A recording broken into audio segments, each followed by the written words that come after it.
Hello everyone, how are you? I am Akrash, your teacher here, and I will teach you different questions and their answers. So I welcome you on classtheta.com.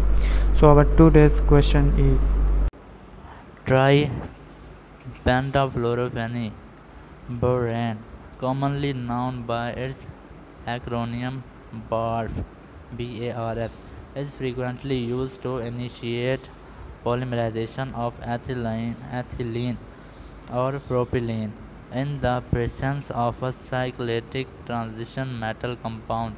It is composed of 42.23 degrees percent C,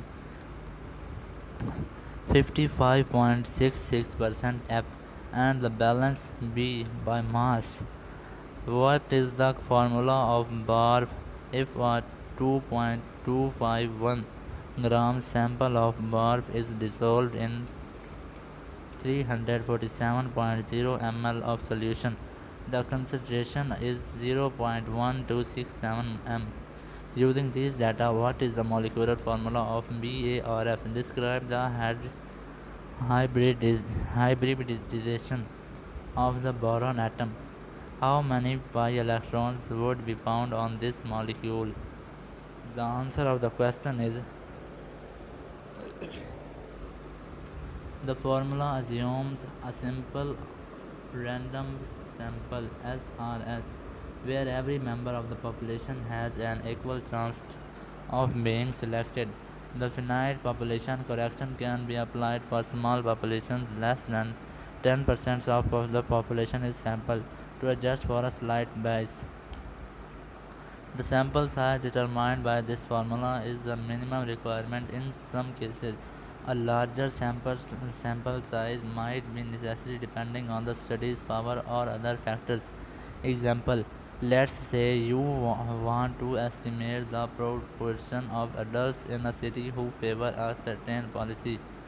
You want 95% confidence level. Alpha is equal to 0.05 and a margin of error of 3%. E is equal to 0.03. With no prior knowledge about the population proportion, you can assume P is equal to 0.5. Using the formula, pass through the video and go to the calculation. Rounding up to the nearest whole number, you get a minimum sample size of 278. In conclusion, the sample size formula helps you determine the minimum number of samples needed to estimate a population proportion with the desired level to precision and confidence. Remember to consider factors like sampling method and study design with interpreting the results. So that's the correct answer of the question. If you have any question, just leave a comment. I will be answering you as soon as I can. Thank you very much for watching the video. Please don't forget to like, share and subscribe our channel. Until next question, bye bye.